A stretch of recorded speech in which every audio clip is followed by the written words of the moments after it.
Blood-red Yin-Fiend Five Thunderbolts tore through the sky, its killing intent forcing Mistress Hu of the Hu family to kneel in terror. Everyone thought my grandfather unleashed it, but it was I who secretly borrowed the black coffin to manifest it.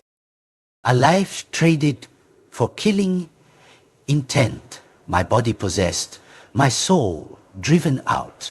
Another, me leisurely occupied my home, while I clutched a willow tree, waiting for Little Black to return and save me.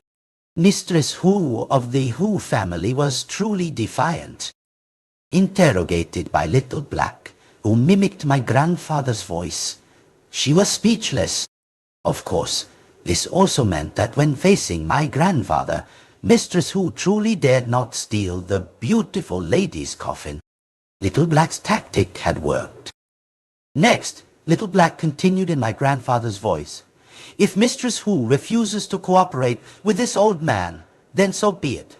You are no guest, so I invite Mistress Hu to leave the Yang family home. As soon as he finished speaking, the black mist in the courtyard surged violently again. Mistress Hu frowned with resentment, but she dared not act rashly.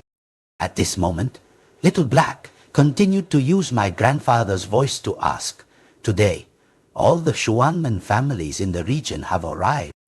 My purpose in inviting everyone here is to find a family strong enough to cooperate. If anyone agrees, this old man will certainly share the secret of the beautiful lady's coffin with that family in the future." Mistress Hu gritted her teeth, her gaze sweeping across the murky black mist. Although she had retreated a few steps, she still refused to leave the old courtyard completely. Just then, Steward Su of the Su family wiped the blood from the corner of his mouth and stepped in. People from the Xuanmen world outside also began to gather closer, but no one dared to actually enter the courtyard. The mere killing intent shrouding the area had already terrified them. Moreover, even if Mistress Hu didn't cooperate, there was still the Su family. Both were influential figures. There was no room for them to interfere. If they truly rushed in, it would be like snatching food from a tiger's mouth, inviting disaster upon themselves. Steward Su entered the courtyard, clasped his hands and said, "Su Fu greets Mr. Ba." Yang de Totiri. Seeing this, Little Black immediately used my grandfather's voice. "Oh, it's Steward Su of the Su family. Decades have passed, and you haven't changed a bit. I am but a useless old man. Steward, so need not be so formal." Little Black spoke each sentence skillfully, revealing no flaws. Even I had to glance at it, feeling as if the person standing on the rooftop was truly my grandfather. Could it be that Little Black, originally just a dog, could speak human language because my grandfather had possessed it? I almost believed it, but upon further thought, if my grandfather had truly possessed it, why would he need to hide it from me? I shook my head, dismissing this strange thought. It couldn't be.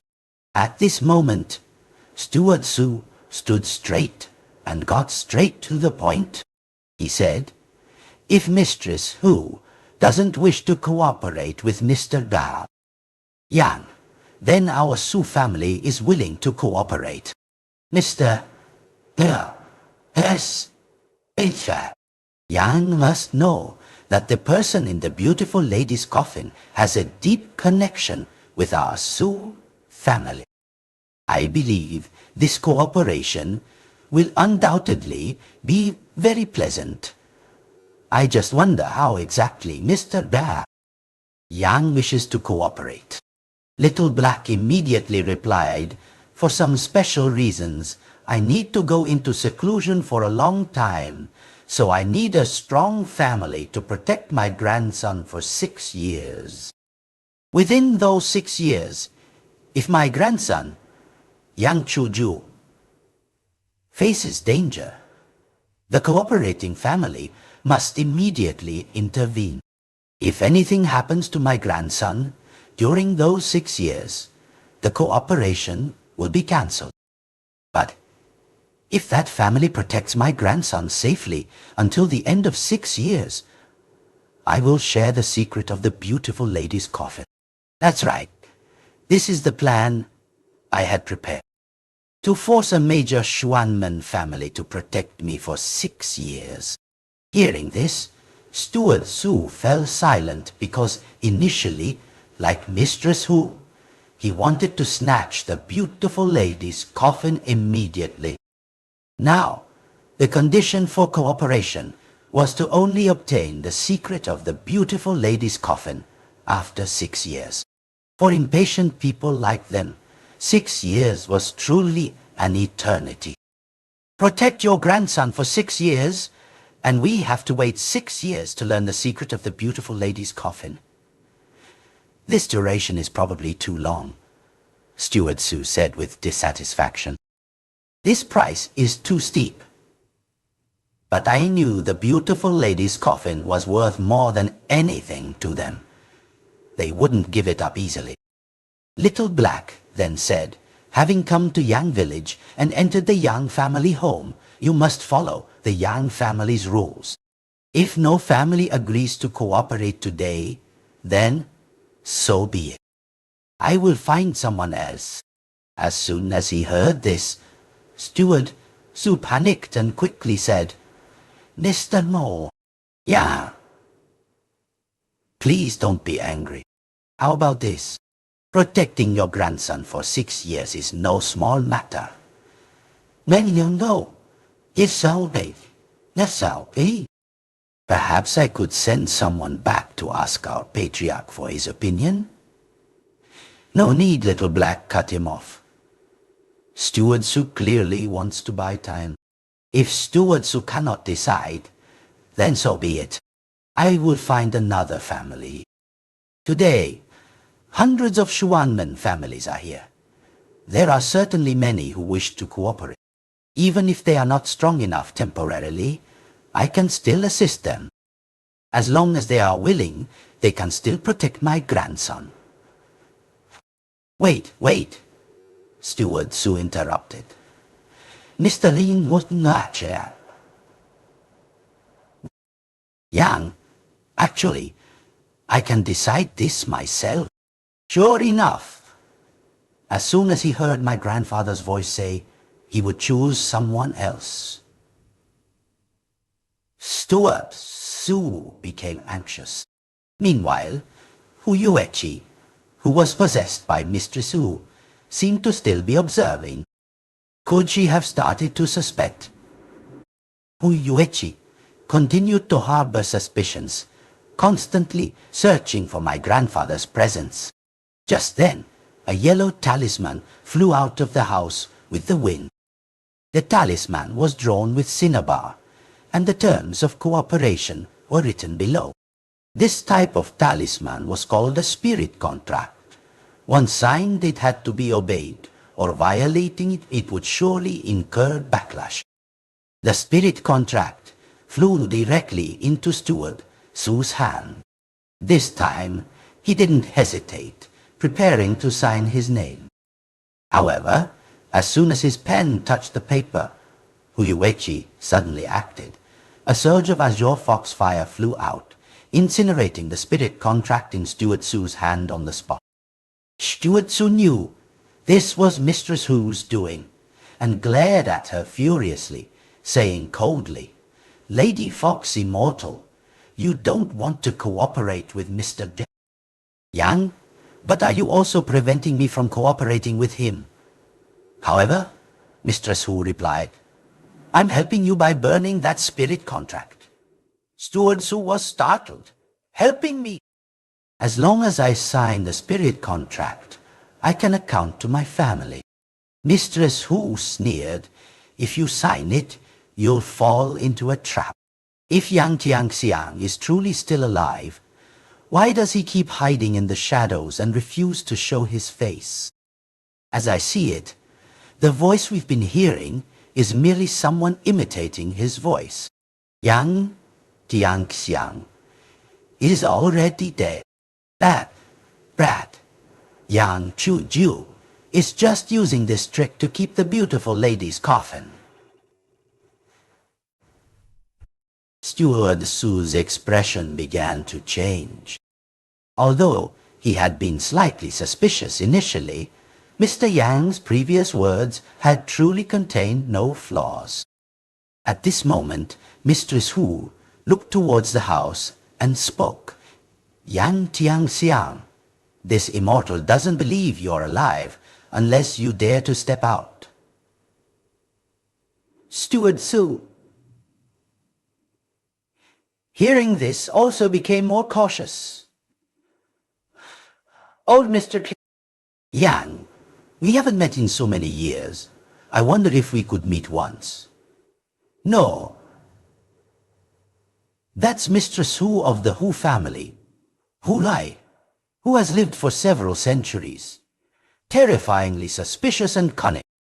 Even at this point, she still harbors doubts.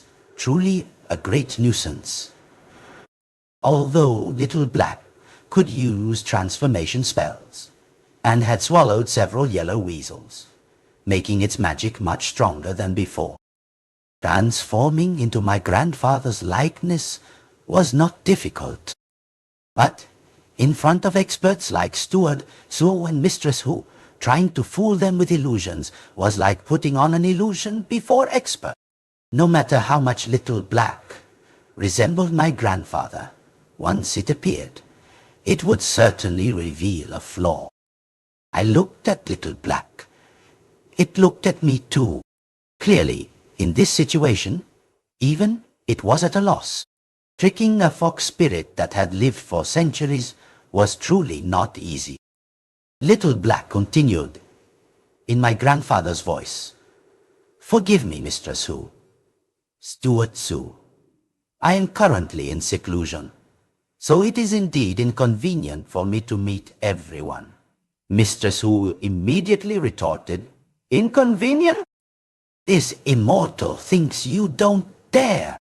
You imitate Yang Tianxiang's voice very skillfully, but you dare not use illusion magic in front of the Hu family, do you? Little Black sternly mimicked, Illusion magic.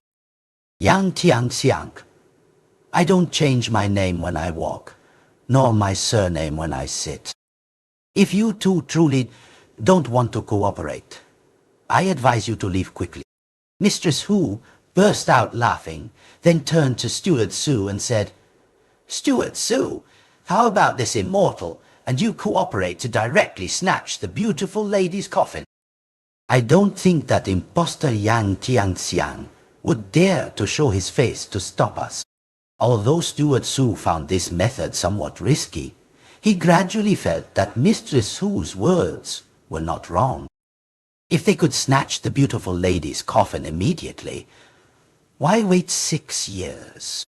The beautiful lady's coffin was right before their eyes. How could they miss such an opportunity? As soon as he finished speaking, Steward Su's aura completely transformed. Mistress Hu nodded.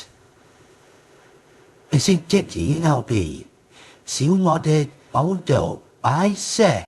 Both of them were extremely vigilant, slowly approaching the old house. These two had joined forces. Stopping them would be by no means easy. At this moment, Little Black spoke again. Mistress Hu of the Hu family. Steward Su, are you two planning to steal it? Mistress Hu coldly replied, Indeed, we are stealing it. Yang Tianxiang, if you are truly still alive, come out and stop us. How can this immortal believe you are still alive if you only hide in the shadows and talk? Seeing that my grandfather did not appear, Mistress Hu grew even more arrogant. Steward Su also straightened his back, seemingly convinced he had made the right decision. But what they couldn't have imagined was about to happen. When they were only about 10 meters from the house door, the sky suddenly changed color. Before, there had only been a hazy mist, but now dark clouds surged in, as if threatening to collapse the entire sky. In the air, blood-red lightning bolts intertwined, fierce as dragons and snakes. The entire courtyard of the old house was illuminated by the flashes, a chilling, dark red color, indescribably terrifying. Those lightning bolts carried dense killing intent, completely different from normal lightning. Everyone in the Xuanmen world looked up. Some knowledgeable individuals immediately exclaimed, This is Yin Five Thunders. How can this be? Who is unleashing Yin Five Thunders here?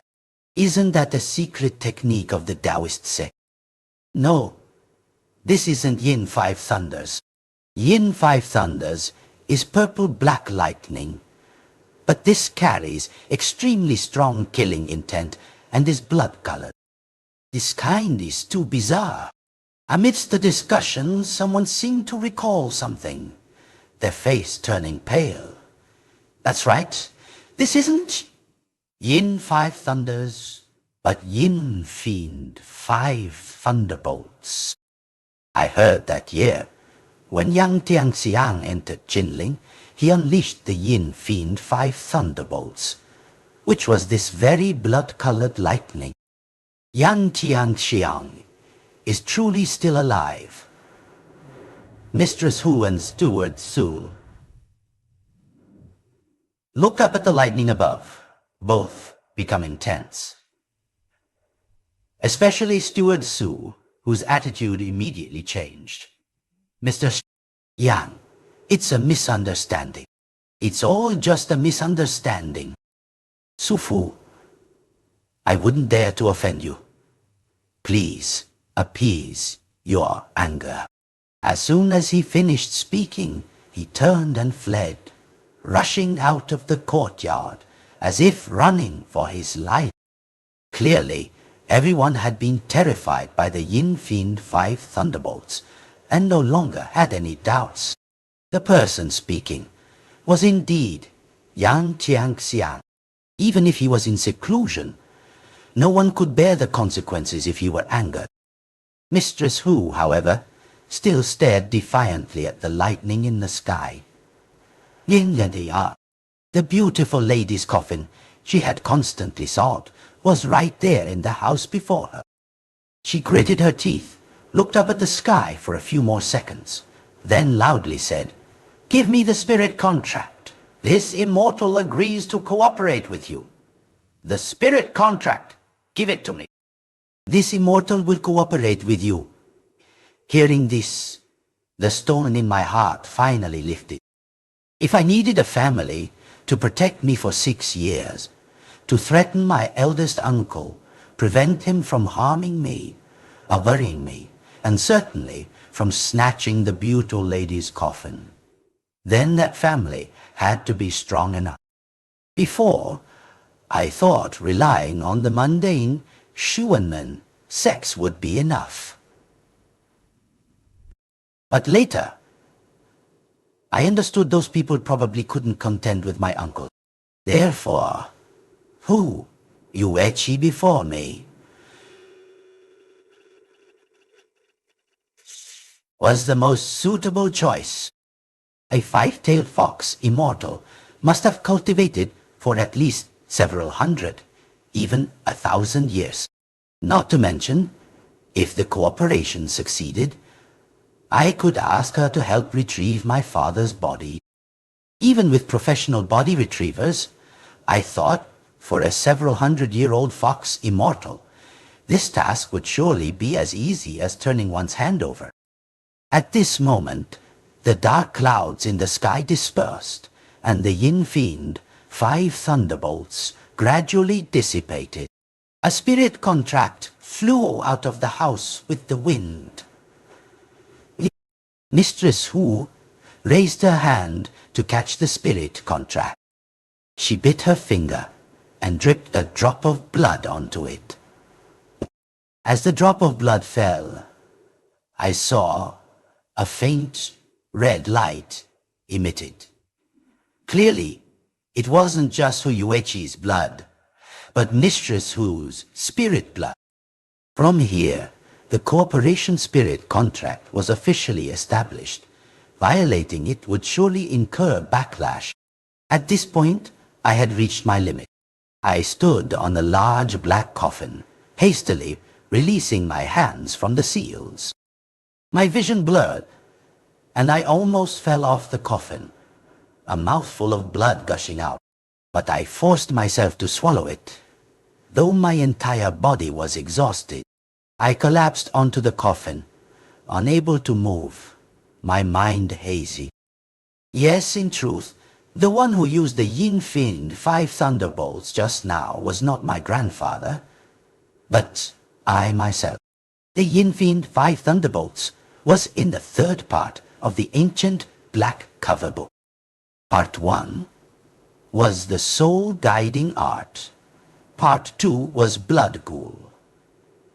And Part 3 was the very thing that made the entire Xuanmen world tremble. The Yin-Fiend Five Thunderbolts. Little Black said this lightning technique was extremely powerful.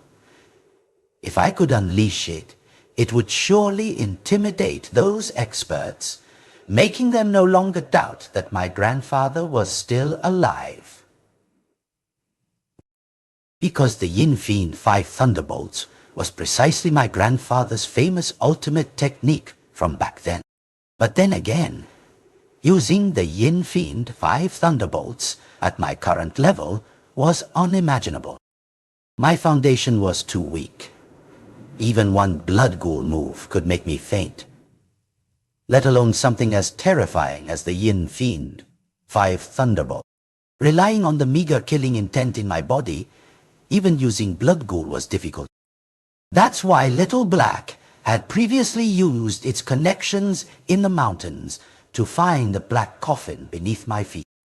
The object covered by the mat beneath the piled-up covers was this very black coffin, brimming with killing intent, our final trump card.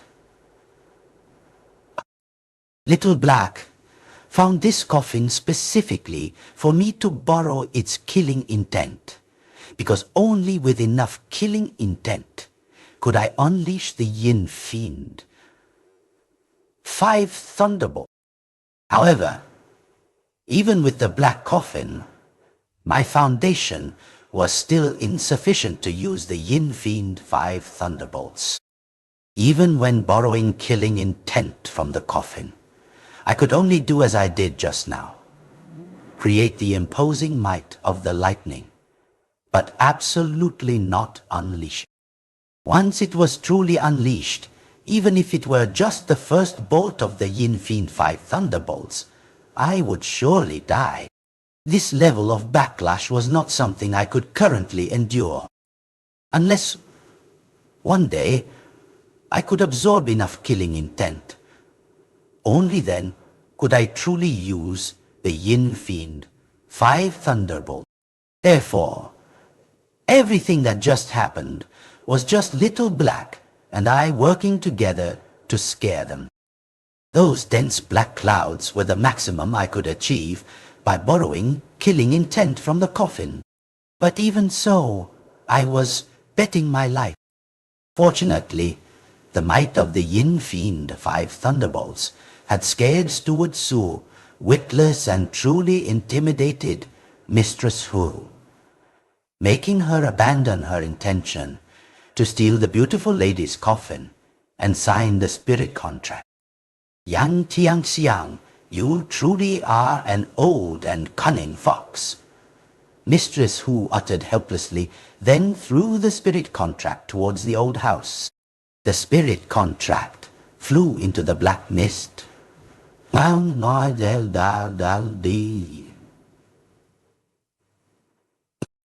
Little Black received the spirit contract and said, Mistress Hu is just jesting. No matter how cunning an old man is, he cannot compare to Mistress Hu. If this old man hadn't been forced to break seclusion and use the Yin-Fiend Five Thunderbolts, I fear Mistress Hu would have stolen the beautiful lady's coffin and killed my grandson. Mistress Hu smiled, clearly confirming that she had indeed thought as much. All right, Mr. Yan, now that we have cooperated, let's not mention what just happened. Tell me, how do you want this immortal to protect your grandson? How about this? Mistress Hu can choose someone to act as her proxy, to stay by Yang Chu-ju's side. If he faces danger, that person will step forward on Mistress Hu's behalf. Of course, if the danger is extraordinary, I still hope Lady Fox Immortal will come herself. I was startled to hear this. What was Little Black doing? In reality, just letting the entire Xuanmen world know that the Hu family in Qinling would protect me would be enough. That would be enough to threaten my eldest uncle. At least for a while, he wouldn't dare to act. But Little Black was asking for someone to stay by my side? What did it mean? Did it want Hu Yueqi, that black lotus flower, to follow me? I couldn't bear it. The one who signed the spirit contract was Mistress Hu, not Hu Yueqi. If she followed me, who knew if she would secretly covet the beautiful lady's coffin? I struggled to sit up, looking towards the old house. Little Black's mouth curved slightly, as if it had a plan all along. Mistress Hu heard Little Black's request and found it not too excessive. She nodded in agreement. All right, let's do it that way. Even as a Fox Immortal, after signing the spirit contract, she couldn't always be by my side. Of course, if she actually did that, she would surely reveal a flaw. Mistress Hu thought my grandfather's intention was for Hu Yueqi to stay. So she said nothing more and directly took out a green jade stone and threw it forward. Little Black caught the jade stone. Mistress Hu explained this jade stone is called Mount Tujade. Inside it, a drop of this immortal's essence blood is sealed. If your grandson encounters life-threatening danger, just crush this jade stone, and this immortal will appear to save him. But remember, the Mount Tujade can only be used once. Little Black nodded. Mistress Hu intended to leave Hu Yueqi's body. But Little Black immediately called out, Mistress Hu, please wait. My intention was not for Hu Yueqi to stay in my house. After all, she is the mistress of the Hu family, and unsuitable. I think another girl would be more appropriate. Therefore, I hope Mistress Hu can let that girl act as your proxy. How audacious, Mistress Hu roared. Do you think this is a game? Little Black continued in my grandfather's voice, Mistress Hu, I heard that Fox Immortals choose their proxies based on talent, but even more so on appearance, physique, and figure. If the appearance is ugly or old and withered, it would affect the Fox Immortal's image, and you would absolutely refuse to let that person be your proxy. Am I correct? On this point, Mistress Hu did not refute, only replied, That's right. But among the Xuanmen people who came today, who is more suited to this immortal's temperament and appearance than Hu Yueqi? Little Black nodded. Of course there is. Mistress Hu was curious. Mistress Hu was curious. At this moment, Little Black called out, Hu Jimmy, come in. That's right. Uchimi had always been hiding outside, watching the swirling smoke in the old courtyard, silently observing the battle. Hearing my grandfather's voice, she didn't hesitate and immediately stepped in. Hu Yuechi, in her youth, was indeed the #1 beauty of the Xuanmen world, but she was now over 40, naturally far inferior to Hu Qimi, who was not yet 20. Hu Qimi possessed a naturally enchanting physique. The moment she appeared, Mistress Hu was stunned. Little Black asked again, "Mistress Hu, are you satisfied with this girl?" "Not bad, not bad. Naturally charming, outstanding in appearance. She is more suited to this immortal's temperament than Hu Yuechi." Mistress Hu did not stint on praising Hu Qimi. Then she asked, "Girl, are you willing to be my proxy?" Hu Qimi didn't hesitate and immediately agreed. "Yes, Lady Fox Immortal, I agree." Hu Qimi was excited. As a member of the Hu family, to be able to find a fox immortal to act as proxy for was the highest honor. In the future, it was very likely that the entire Hu Xuanmen family would belong to her. Of course, Hu Qimi had heard everything Little Black and Mistress Hu had just said. She knew that as long as she became a proxy, she could stay by my side. On one hand, Hu Yuechi would continue as patriarch, and Hu Qimi would live in endless shadow. On the other hand, she would seize her destiny and be by the side of the boy who played the willow flute, whom she had always yearned for. Of course, she chose the latter. Seeing Hu Qimi agree immediately, Mistress Hu nodded in satisfaction.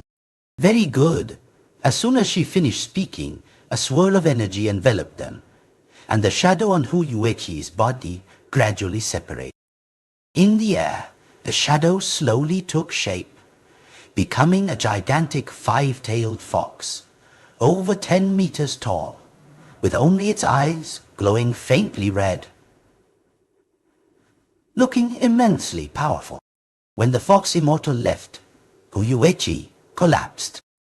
Hu Qimi, seeing this, instinctively wanted to rush over to support her mother.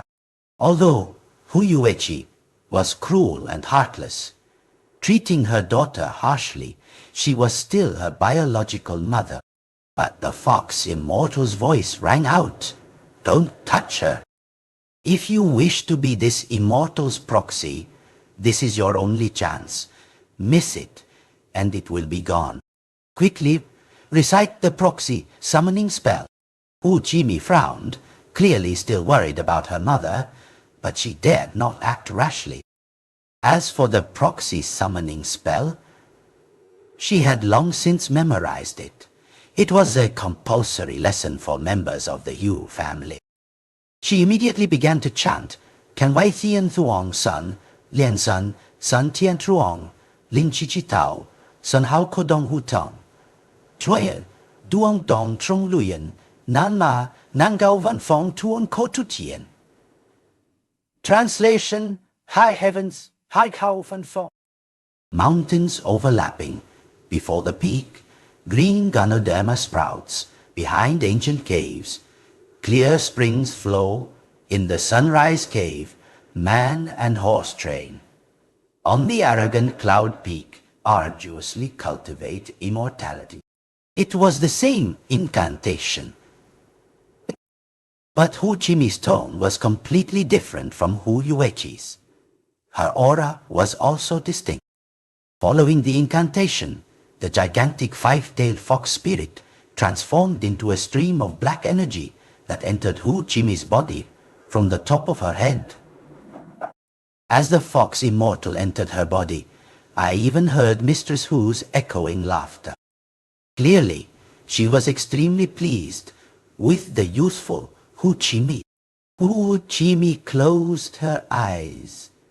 When she opened them, her eyes had turned dark red, and an aura spread, her face flushed, making her even more enchanting.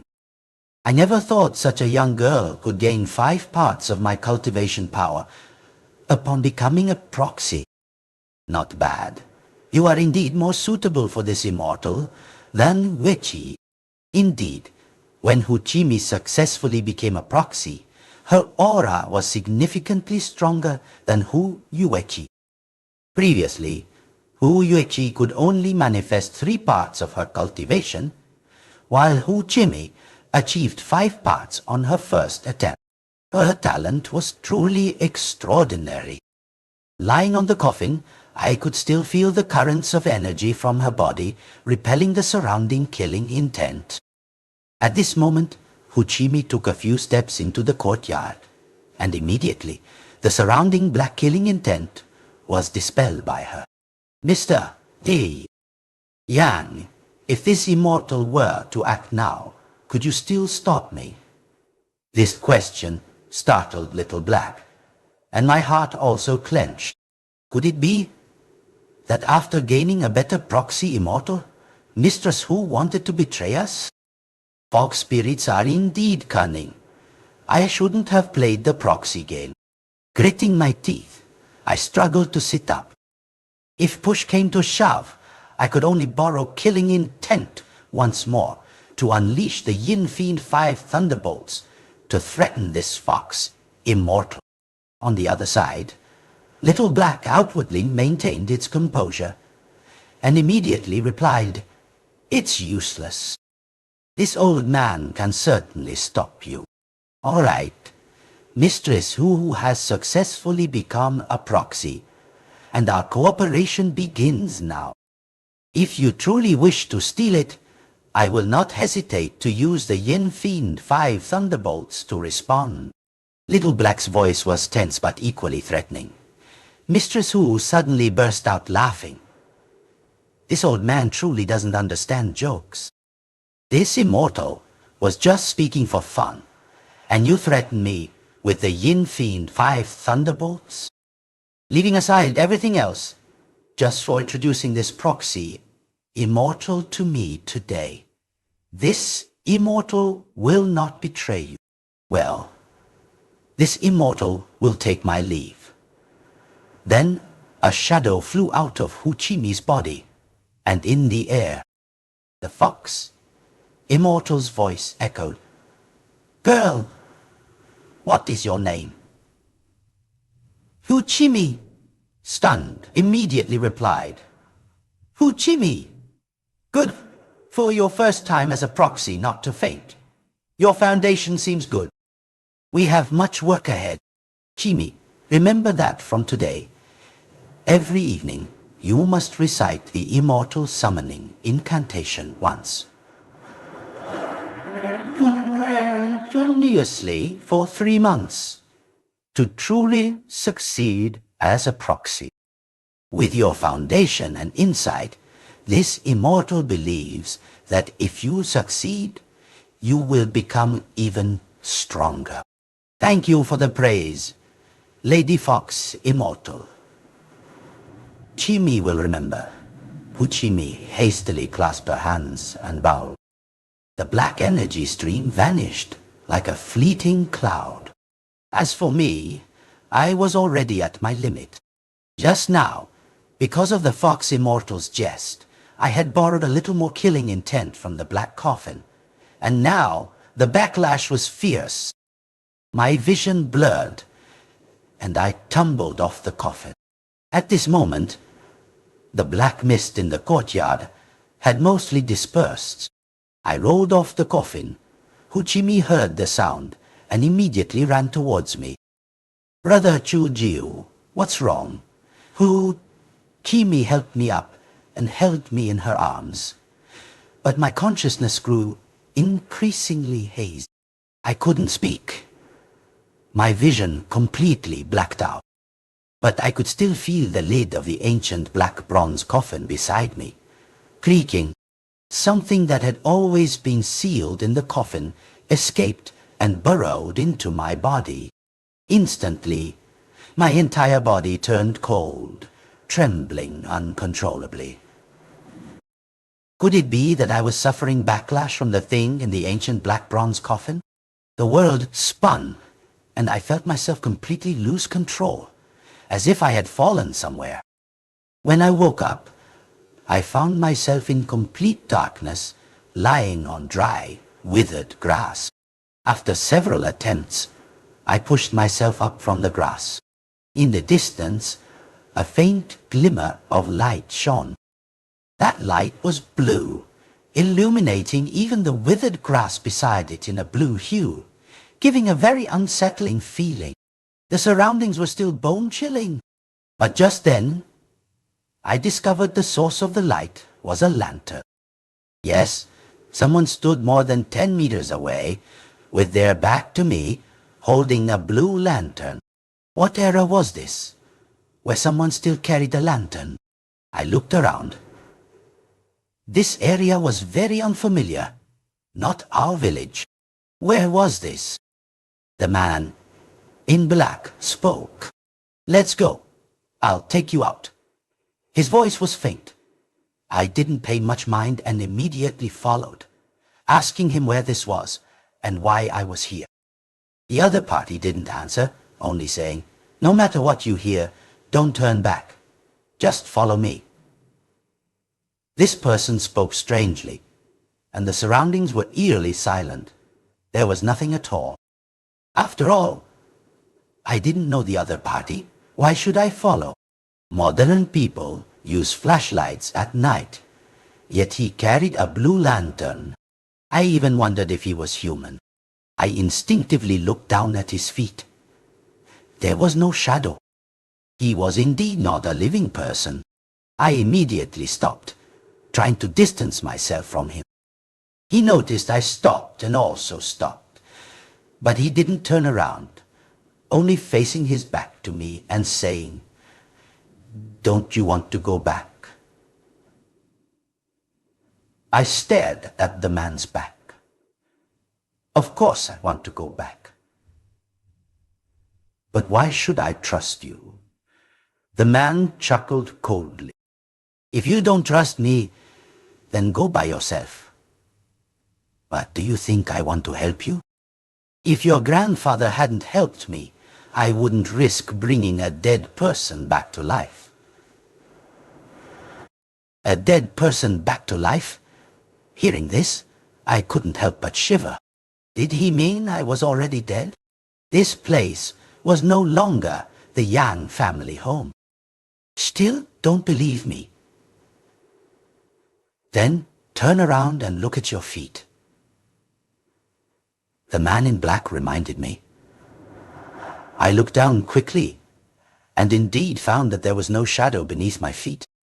Could it be that I had suffered such severe backlash that this life was gone? At the same time, I instinctively glanced behind me.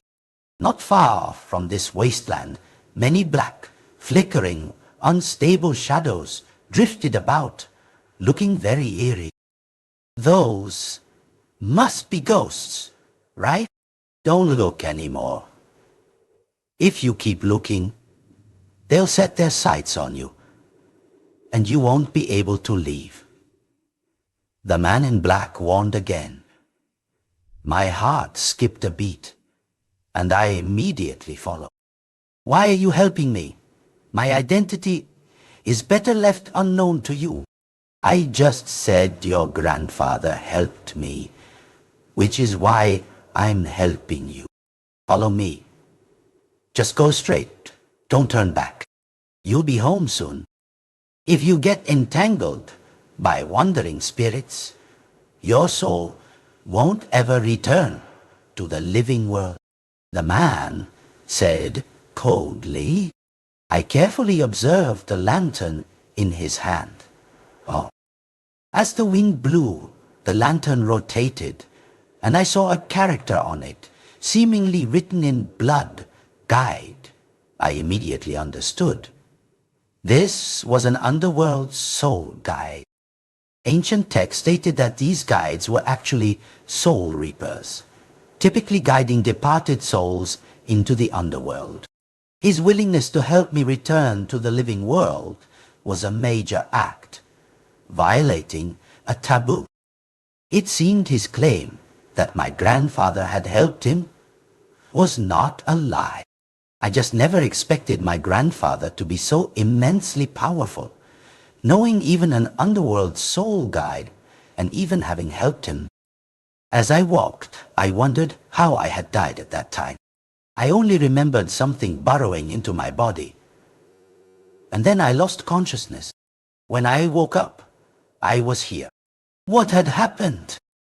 I tried to ask the man in black, but he said, I am only responsible for guiding you. How you got here, I do not know. You can investigate it yourself after you return. However, you are currently a dead person. Returning to the living world is not so easy. I wanted to ask how exactly to return to the living world, but he immediately cut me off, saying sternly, "Don't talk anymore. We can discuss everything after we cross the bridge. Otherwise, you'll be noticed by those wandering spirits." I sensed his tone becoming tense, so I immediately shut my mouth. Before long, we approached the bridge the man in black had mentioned. Looking closely, I realized this wasn't the stone bridge over the Red River. Just as we approached the stone bridge, the wind suddenly picked up around us. I heard someone calling me in my ear. "Chu, Chu, Chu, it's grandfather." Chu. Hearing this voice, I was greatly surprised because it was my grandfather's voice. I instinctively wanted to turn around, but remembering the man in black's warning, I restrained myself and didn't turn back. Chu, stop right now. Don't cross that bridge." This time, the voice was even more urgent, as if he were right behind me. The man in black immediately warned, "Don't listen to those ghostly words. Ghostly words are continuous and bewitch people's hearts." I replied, but the voice behind continued, "Chu, you absolutely must not believe what that person says. He is deceiving you. You cannot cross the bridge. That bridge is the Yin-Yang bridge. Once you cross it, you will forever be separated from everything in the mortal world, and you will never be able to return to the living world. Don't you even believe your grandfather's words?" At that moment, I was truly bewildered. Who should I believe? One, could it be that after dying my grandfather also came here? The man in black in front of me was just a stranger. Was he really deceiving me, as my grandfather's voice behind me claimed? At this moment, another voice came from behind. "Chu, don't believe what that person says. He's tricking you into the underworld. Your fate is extraordinary. If he can bring you to the underworld, he'll receive a generous reward." This time, the voice from behind was my father's. My father and grandfather were both behind me. The voices from behind truly sounded like my grandfather and father. I secretly thought these voices can't be fake, can they? Those wandering spirits certainly couldn't know that my grandfather and father usually called me Chu. And they also knew about my special fate.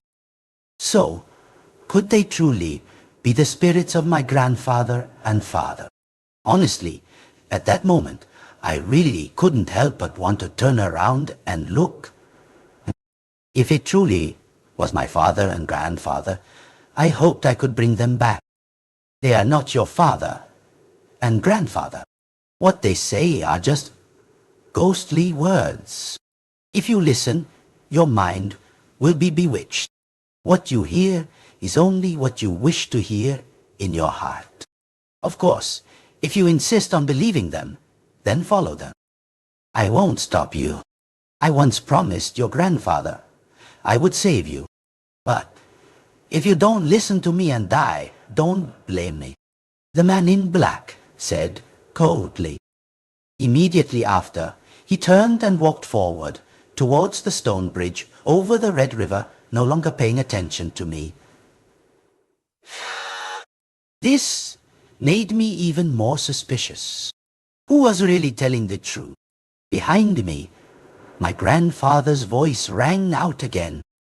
Juju, come back here quickly. Cross the grass ahead and you'll reach the village soon. You'll be able to return to the living world. My father's voice also echoed. That's right. Shh, shh. Come back quickly. If you stay too long, yin energy will enter your body, or you'll be possessed by ghosts, and it will be very difficult to return to the living world. They urged me, but I didn't reply, nor did I turn back. Although I felt that it was very likely to be the spirits of my grandfather and father, the man in black's attitude made me feel something was unusual. If he really wanted to trick me into the underworld and was close to succeeding, why would he abandon me at the most crucial moment? It was his abandoning me that made me begin to believe that his words might be true.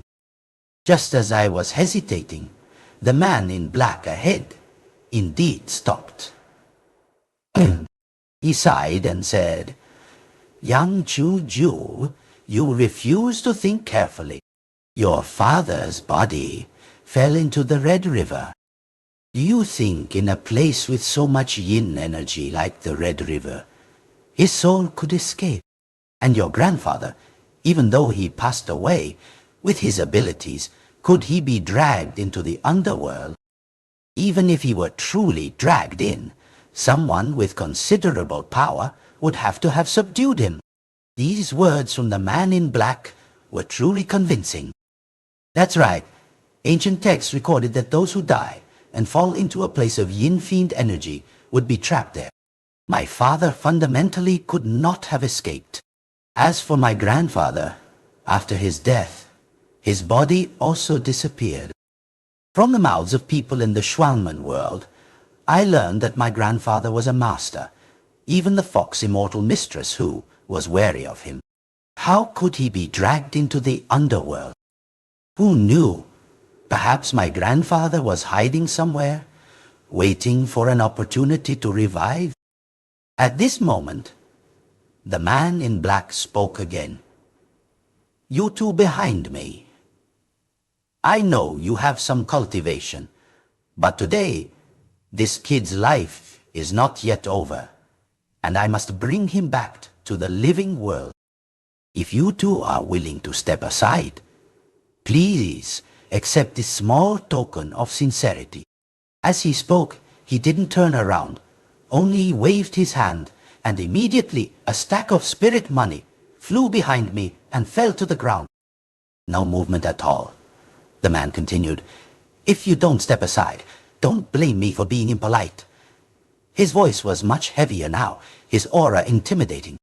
That, or caused the surroundings to become bone-chillingly windy. I even felt unsteady on my feet. The dry grass beside me rustled in the wind. How unlucky to bump into this soul guide. Why this? If it weren't for him, I'd be well fed by now. Oh well, the one in front cannot be provoked. Two voices came from behind, but this time they were no longer my grandfather's and father's voices, but two eerie male and female voices. The shrill sound made one's skin crawl. A moment later, the wind stopped, and behind me, it was completely silent. The man in black warned, "If you don't go, and your soul attracts more wandering spirits, I won't help you anymore." For the first time, I felt the power of what was called ghosts bewitching the mind. Just now, I almost believed the two ghosts behind me. If I had turned around or replied to them, I might not have been able to leave. I followed the man in black to the stone bridge that crossed the Red River, but looking closely, this place only resembled the Red River stone bridge. The details were different. For example, the carvings on the bridge pillars. The real bridge had stone lions, while this bridge had terrifying, fierce beast carvings, whose nature was unclear. A cold wind swept across the bridge, carrying a fishy smell. When we reached the middle of the bridge, a voice came from below the river. "Juju, say father." That voice made me instinctively look down. With just one glance, I saw my father struggling in the water, his face purple from choking, looking extremely painful. My heart suddenly twisted. Unexpectedly, the man in black walked up and said to the river, "Don't worry, your son will save you." My first reaction was to suspect this was another illusion. Although this place resembled the Red River, it might not be, and the one below might not be my father. But the man's words surprised me. Did he mean that was truly my father? I immediately ran to the edge of the bridge. But when I looked again, my father had disappeared. "Let's go." You can't even take care of yourself right now. You can't save him. I asked, was that truly my father just now? The man in black walked ahead until we crossed the bridge, seemingly no longer where. He replied, "Yes, that was indeed your father's spirit. He is imprisoned in the Red River, hoping you can save him. But the Red River is a place where yin and yang converge, and it is also a human purgatory. You are currently just a spirit. If you go near, you will be dragged in and won't be able to save anyone." Human purgatory, what is that? I understood the concept of yin and yang convergence because I had seen it in ancient texts. So, the Red River was a place connecting the two realms of yin and yang, but I had never heard of human purgatory. The man in black explained, human purgatory literally means hell in the human world. A soul falling into such a place is no different from descending into hell. Descending into hell to suffer punishment is for reincarnation. At least there is hope.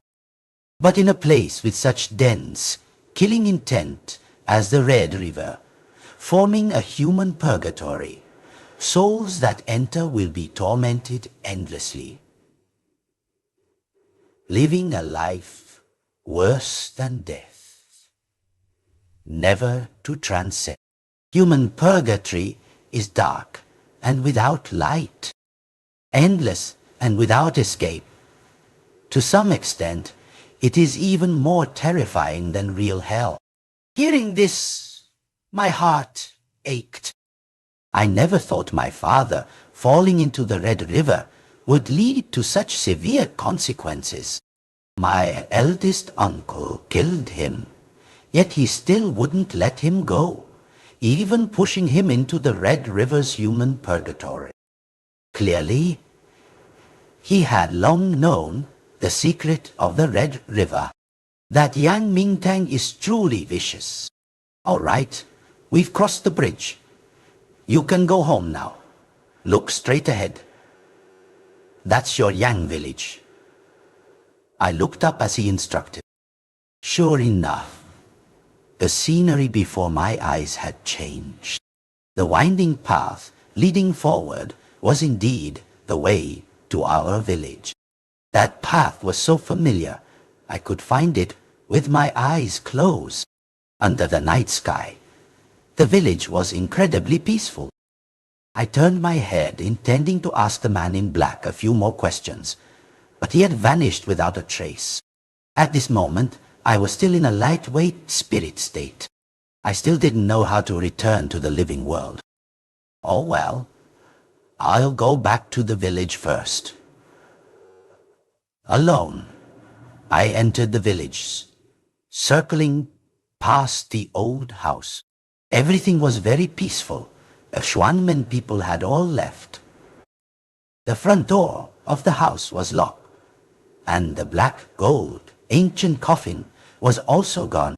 The beautiful lady's coffin must still be inside. Then I returned to my own house. The front door of my house was closed tight. Just as I was about to knock, I suddenly heard voices from within the courtyard. What stunned me was that it was my own voice.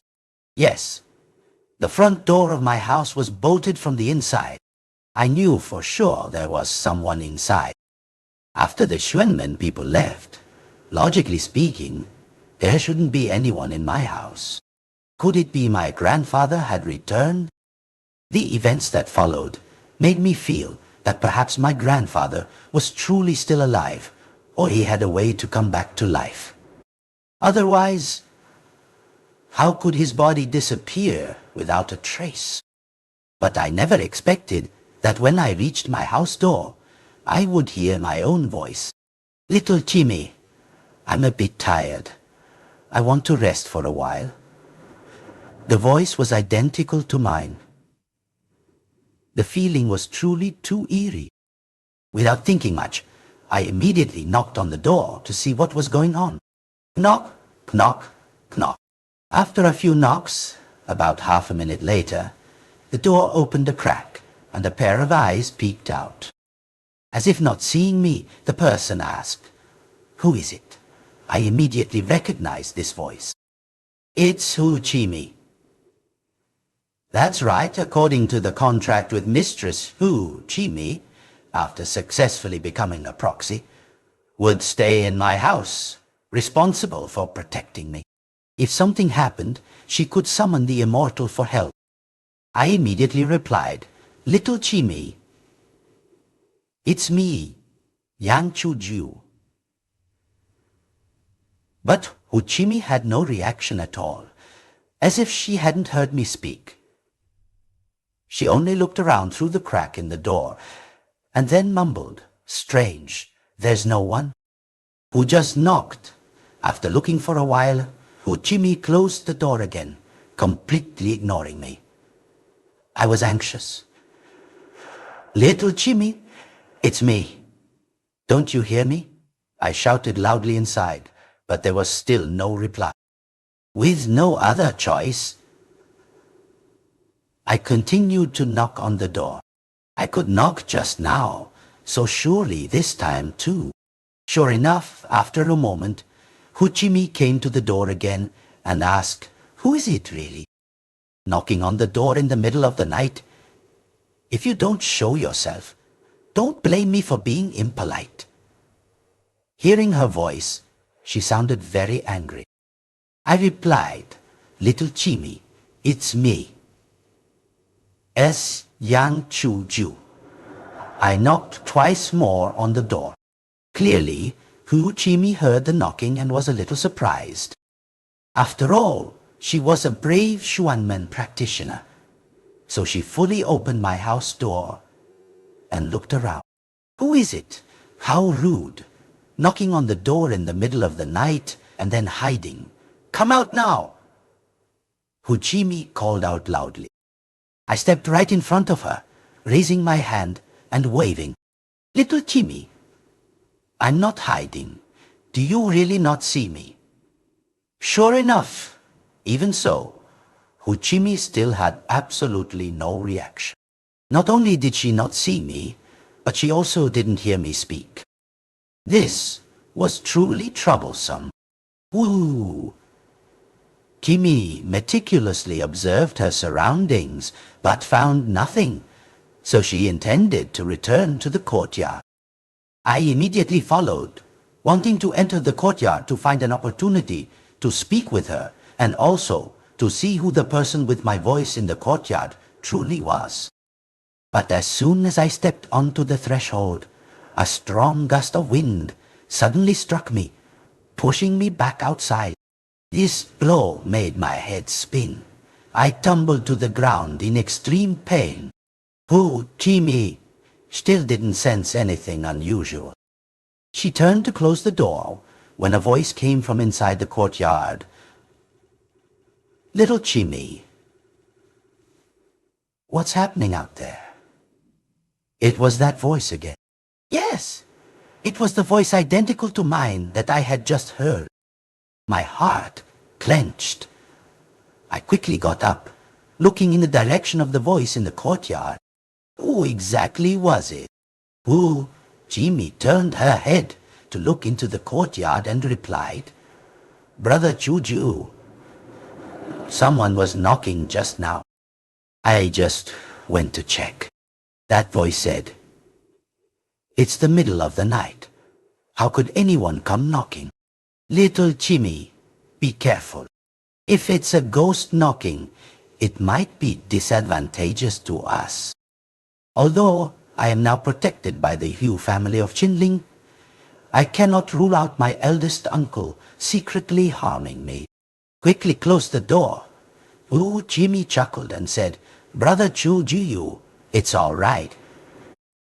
Don't forget, I am a member of the Hook Schwanman family. I have set up a formation in the courtyard. Neither evil entities nor ghosts can pass through the main door." Hearing this, that voice said, "As expected of little Jimmy." Then I am relieved. So, the strong gust of wind that just knocked me back was the effect of the formation Jimmy mentioned. This was truly troublesome. As a spirit, I couldn't even enter my own house. Clang! The main door of my house closed. I still hadn't clearly seen the face of the person inside, but it was clear that if my soul was out here, the thing inside absolutely could not be me. I was in a state of soul-body separation. The person in the courtyard must have used an evil art of body possession to occupy my body. Before, the soul guide who took me out of the underworld said that returning to the living world was not easy. It seemed he spoke the truth. Now I was a soul, calling to heaven unheard, calling to earth unanswered. I dared not continue knocking on the door. I was worried that the body snatcher would realize my spirit had returned. Once discovered, he would surely try every means to destroy me so he could permanently occupy this body. Even Jimmy and the beautiful lady's coffin could be taken by him. The more I thought, the angrier I became. I found a place to sit down, trying to calm myself. I recalled the situation at that time. I was suffering from the backlash of killing intent. I fainted. Jimmy held me, calling my name repeatedly, but I wouldn't wake up. Then I felt something from the black coffin burrowing into my body. Thinking of this, my heart clenched. I understood. It must be the thing inside the black coffin. That thing with extremely strong, abnormal killing intent. It was it that had taken over my body. Now, wanting to reclaim my body would be exponentially harder. I also didn't know where Little Black got the black coffin from. What was its origin? That's right. Where was Little Black? It must know the origin of the black coffin. Moreover, Little Black was a spirit dog. It could surely see me. Communicating with it now certainly wouldn't be a problem. I quietly circled the house. Little Black usually came and went through the drainage ditch, sometimes lying on the gate's roof, sometimes in front of the door, but after searching around, I couldn't find it anywhere. I tried calling a few times. Little Black, but no one answered. Think carefully. If Little Black was truly at home, hearing the knocking just now, it should have been the first one to rush out. Could it be that it wasn't home but had wandered off somewhere? Little Black was the most dominant dog in the entire village. Who knew which house it had run off to again? There were hundreds of households in the village. Searching house by house would be like searching for a needle in a haystack. In a haystack. Unable to find Little Black, I thought for a moment, and then decided to go to the old house. I wondered how my beautiful lady was doing now. Or perhaps Little Black was guarding the old house. I walked straight to the old house, but still saw no sign of Little Black. The black coffin under the cover had also disappeared. I entered the courtyard, intending to find the key to open the door, but as soon as I reached out to push, my hand passed right through the door. I am a spirit. If the door had no formation or restriction, it couldn't stop me. I entered the house. Thankfully, the beautiful lady's coffin was still there. I gently patted the coffin and called out "beautiful lady" twice, but she showed no reaction. However, I thought it wasn't, because she and I were of different yin and yang realms. After my soul left my body, it must have been 2 or 3 days now. No one had given her essence blood, so she had probably fallen completely into a deep slumber. Unable to get any information from the beautiful lady, I could only light incense for her and then leave the old house. I continued to return to my own house to keep watch. I hoped Little Black would come back soon after having had its fill of playing. Then I would have a chance to meet it. But what infuriated me was that I waited all night and still didn't see Little Black return. By dawn, the light shining on me made me very uncomfortable. I immediately returned to the old house and hid inside. During the day, spirits could not freely go out, especially weak spirits like me now. Leaning against the beautiful lady's coffin, I kept thinking, what should I do now in this situation? To return to the living world, I probably still had to find that soul guide. But when I returned to the same place that night, I waited for a long time, but didn't see him appear. I didn't dare to cross the stone bridge to find him, because if I crossed without a guide, I might not be able to return. Meeting the ghosts that had bewitched me before would be the end of me. However, when I saw the willow branches by the river swaying in the wind, an idea suddenly sparked in my mind. I immediately acted, returning to my house. Reaching the gate, I knocked hard on the door again, just like last night. After knocking for a while, I heard footsteps in the courtyard. The hell?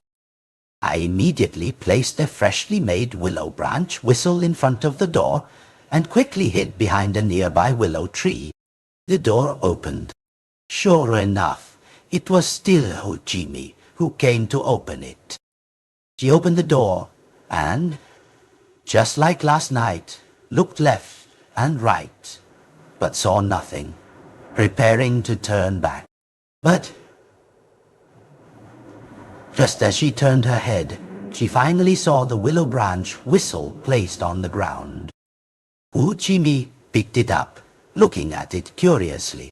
She had a special feeling towards this object. I knew only such an item would be enough to attract her attention.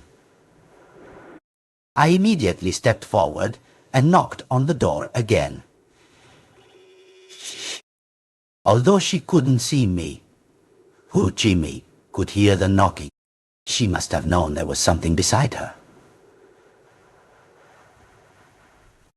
But she wasn't scared. She just quietly looked around. I knew she couldn't see me, only hear the sound. Then I used the willow branch to write on the ground in front of her. "Little Jimmy, it's me, Yang Chu Ju." After she finished reading, I immediately erased the words with the willow branch. Then I used the willow branch to point towards the west of the village. Uchimi was extremely surprised after reading the words, but still had some doubts. After all, there was another Yang Chu Jiu in my courtyard. How could she believe this invisible thing was me? I continued to hold the willow branch and walk in that direction, hoping she would follow me. Because explaining everything clearly would take time. If I wrote it at the gate, I feared the one in the house would discover us, and he would absolutely not let me go. Only by finding a safe place could I tell her everything I had experienced. Fortunately, the other person seemed to be sleeping soundly and didn't come out to inquire. I then placed the willow branch in Hu Chimi's hand.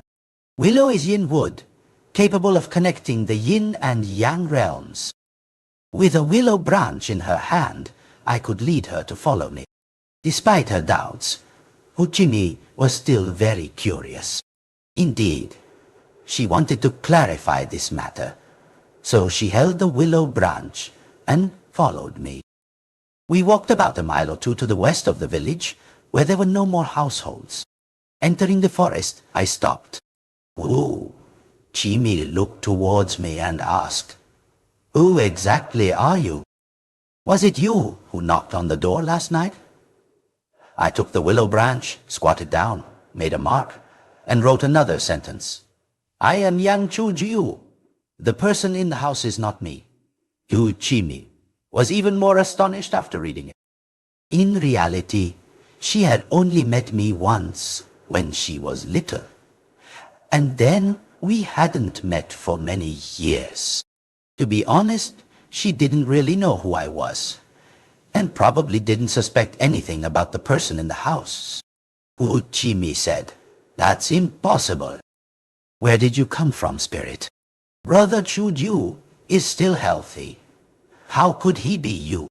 "Don't lie to me.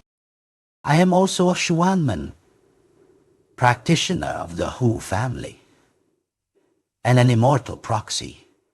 Eliminating you would be as easy as turning my hand over. Hu Chimi followed me because of that willow branch whistle." Although she said she didn't believe it, when she saw it, her heart wavered, because no one else but me knew the secret of that whistle. I continued to write. "If you don't believe me, I can take you to the old house to meet the beautiful lady. She can testify."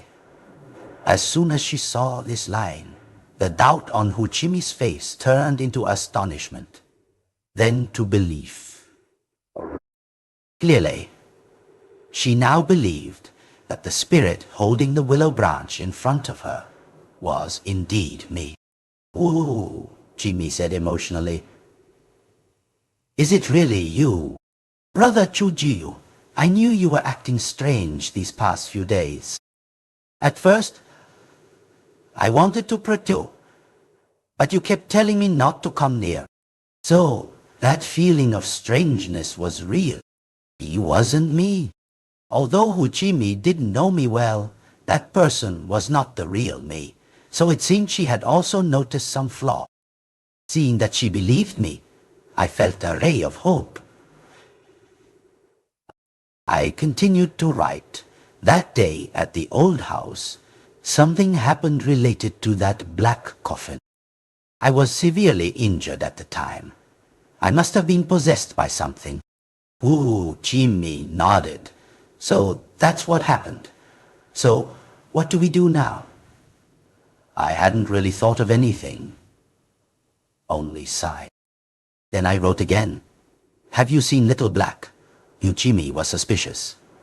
"Who is Little Black?" I quickly wrote, "My black dog. It's a spirit dog. It can help me." Uchimi shook her head. After the incident at the old house, everyone left, and you fainted. I took you home. Since then, I haven't seen your black dog at all. Not seeing him since that day. Hearing her say that, I was a little worried. Could Little Black have been harmed by the body snatcher? Just then, rustling footsteps sounded from the forest. I immediately became alert, quickly hid behind the willow tree, gripping the willow branch tightly in my hand. Little Chimmy, why are you in the forest, alone in the middle of the night? My voice echoed from outside the forest. Chimmy immediately turned around and walked quickly towards it, conveniently erasing all the words I had just written on the ground. She replied, someone was knocking just now, but when I opened the door, there was no one outside. I suspect your eldest uncle sent an evil entity to monitor us. There was some movement here, so I followed to see. Did you catch up? That voice asked again, and the footsteps grew closer. I hid behind the willow tree, seeing the person's silhouette. There was no doubt. It was, indeed, my likeness. Hiding behind the tree, seeing myself walk towards me from a distance, that feeling was truly too bizarre. Chimmy walked towards him and replied, no, it moved very fast. I chased it all the way to this forest, but it disappeared. Really? The other person asked. Chimmy was afraid he would go deeper into the forest and discover me. So she actively approached him and continued. I never thought that even with the protection of the Hu family in Chinling, your eldest uncle still wouldn't give up. But don't worry, Brother Chujiu. I have set up a formation in your courtyard. No evil spirits or demons can enter. You are injured. Just let me handle anything at night. You just need to rest assured and recuperate. As she spoke, she intended to return with him. But unexpectedly, he didn't follow Chimmy, but continued straight into this willow forest. I dared not move. He began searching in the forest. The distance between me and him was now less than 5 meters. I glanced behind me. There was nowhere else to hide. If he truly found me, I would have to risk my life. Brother Chujiu, what are you looking for? Chimmy asked, seeing him advance towards me. She was also very worried. Willow roots are places of yin energy. Evil entities find it easy to hide there, making them hard to detect. I guess the thing you were chasing just now is very likely hiding under one of the willow roots nearby. I must find it and eliminate the hidden danger before I can rest assured. Hearing him say that, my heart almost leaped out. Could it be that he had guessed I was a spirit and intended to silence me? I grew even more tense. Chimmy secretly recited an incantation, forming hand seals, ready to act. I knew that if that person truly discovered me, Chimmy would definitely act from behind. But the thing in the coffin was certainly not easy to deal with. Even if Chimmy had 10 immortals possessing her, she might not win. Moreover, he was occupying my body, so it would be difficult for Chimmy to act. He searched through all the nearby willow roots. Very quickly, he approached the crooked willow tree where I was hiding. Looking towards me, he suddenly said, "Stop hiding. I know you're behind this willow tree." Chimmy hurriedly stepped behind him, seemingly ready to strike. I intended to turn and run, but unexpectedly, a large hand from behind suddenly clamped over my mouth. I was terrified, instinctively struggling, But that hand was incredibly strong, accompanied by a powerful surge of energy that held me tight, making me unable to move. Uchimi was also tense to the extreme, her hands already forming seals, ready to summon the immortal. Once she failed, she intended to invite the immortal to possess her, to fight the one occupying my body. That person was only a few steps away from the willow tree where I was hiding. "Come out!" he roared, swinging his hand towards the back of the tree. But a gust of wind rose in the willow forest, willow leaves scattering everywhere. From behind the crooked willow tree, a green light suddenly flashed. A man in black, holding a lantern, stepped out from behind the tree. Behind him, Uchimi thought I was being forced out and was about to strike, but unexpectedly, the one who stepped out was not me. She was surprised, although she hadn't seen me before. She understood that even if I were a spirit, I couldn't be this man. This was a middle-aged man in black, holding a lantern, emitting an eerie green light. It was the soul guide who had saved me by the Red River. The body snatcher froze. He had originally intended to act, but upon seeing it was a soul guide, he was quite surprised and withdrew the hand seals he had formed. That's right. The hand that covered my mouth just now belonged to this soul guide. I was still hiding behind the willow tree. The soul guide stood in front of me, raising a willow branch and placing it on top of my head. "A soul guide? Why are you here?" the body snatcher asked suspiciously. It seemed he had indeed guessed that the one who met Uchimi was me. The soul guide, holding his lantern, stepped forward a few steps and asked, "Soul guides are everywhere. Recently, someone died in Yang village, so I came to do my job." "Whoa! Is something wrong?" the other person said. "Nothing." The soul guide looked at him coldly again. "I see that someone like you, whose soul and body are not integrated, is what's truly wrong." The body snatcher laughed contemptuously. "You're just a small soul guide. It's best not to meddle in others' affairs, lest your soul disperse and you be devoured by others." The atmosphere between the two became as tense as a drawn bowstring. The soul guide chuckled. "I'm just a soul guide. Your actions are illegal and will be dealt with by the soul reapers. It has nothing to do with me. Rest assured, I don't want to get involved in trouble either." As he finished speaking, the soul guide turned and left. As he passed me, he casually pulled me along, shielding me with his lantern and leading me deeper into the forest. After walking for a while, the surrounding space grew much colder. The soul guide stopped, looked around, and confirmed no one was following. I said gratefully, "Thank you for saving my life, Senior." The soul guide sighed, turning to look at me. It was only then that I clearly saw the other person's face. Long, ashen green and pale, wearing a Zhongshan-style black jacket, making it difficult to distinguish if he was living or dead. His deep black eyes, without any whites, stared intently at me and asked, "Kid, why did you run into that thing and let that fellow possess your body?" I was surprised. "What is that thing?"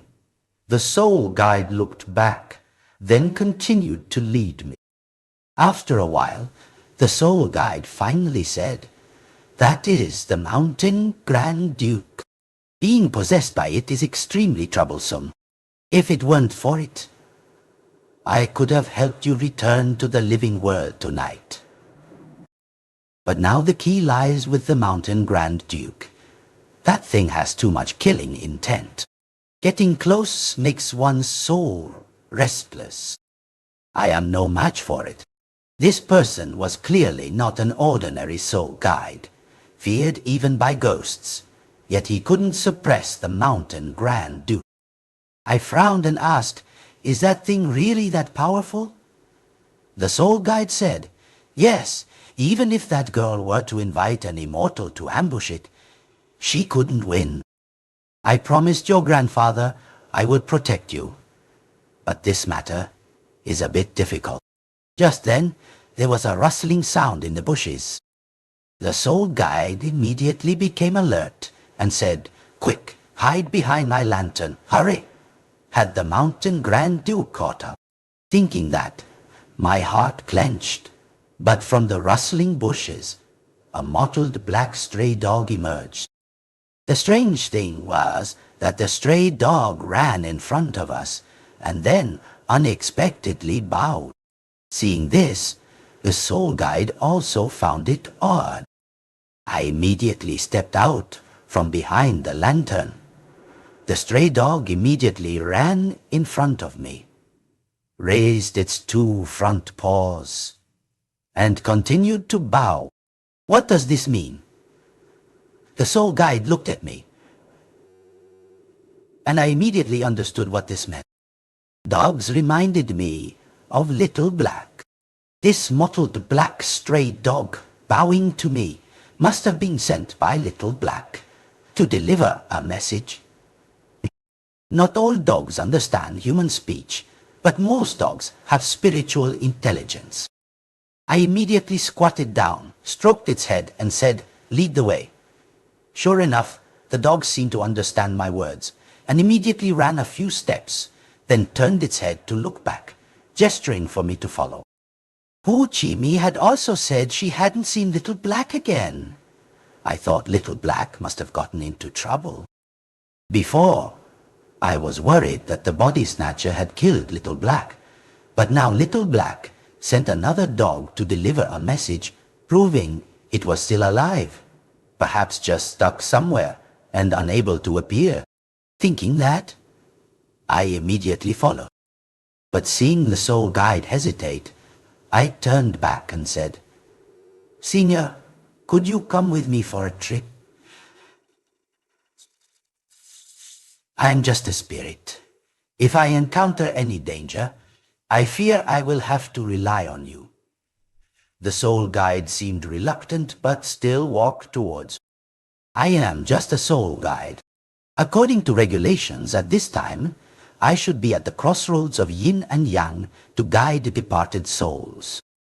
If the soul reapers discover that I left my post to do your personal business, I'll be finished. Thank you, Senior. I will definitely repay you generously later. Hearing me say that, the soul guide finally smiled. All right then, Chujiu. Let's be clear.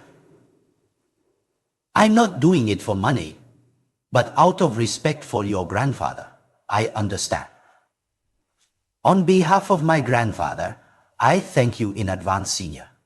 And so, we followed the mottled dog to the old graveyard. I was all too familiar with this place, because I had come here before to use the soul guiding art. The black dog led us to this place and then stopped. Whoa, could Little Black be right here? I looked at the dog, but it only barked twice towards the graves, and then its fur stood on end, and it turned and ran away. It seemed even it was afraid of this old graveyard. This place was a mountain valley. I scanned it, but didn't see Little Black, so I could only go in and search myself. But as soon as I took a step, the soul guide immediately blocked me. "What are you doing?" I explained. "My grandfather once raised a spirit dog, a black dog." "Senior, Since you know my grandfather, you must know that dog. The stray dog just now must have come to tell me Little Black is here. I must find it.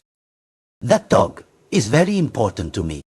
The soul guide still blocked me. You are truly foolish.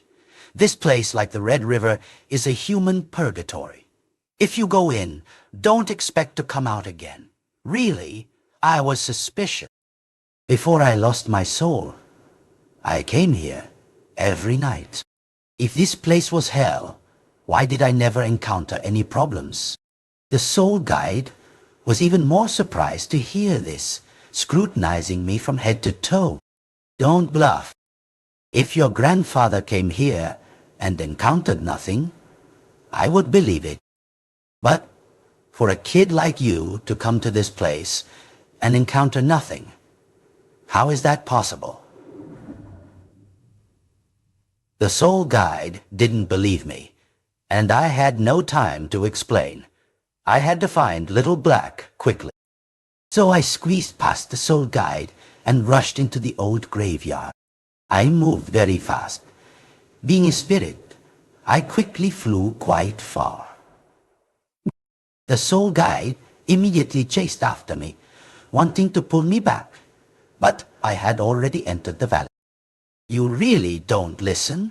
This human purgatory is even more dangerous than the yin-yang crossroads by the Red River Stone Bridge. Ghosts, there can still be bribed with a little spirit money, but the ghosts here are vengeful spirits trapped for hundreds of years, extremely ferocious. If they set their sights on you, I won't be able to save you either. The soul guide said helplessly to me. I looked ahead and asked, "Do you mean these things, Senior?" The surrounding cypress forest was dense. I searched everywhere, but still couldn't find Little Black. But I saw several old men and women standing there. They were all wearing funeral attire. Clearly, none of them were living people. The soul guide was stunned the moment he saw them. Nearby, there were several grave mounds, and the dozen or so figures had apparently been gathered, chatting. Now, seeing us approach,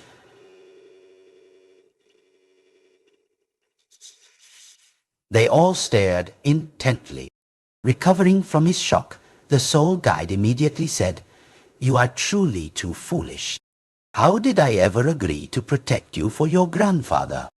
Good heavens! Run quickly. I'll block them from behind," I secretly thought. These spirits aren't that scary. Last time I came, I even heard the old men and women talking. They seemed timid. How could they become the fierce evil spirits the soul guide described? At this moment, the soul guide had pulled out a stack of spirit money.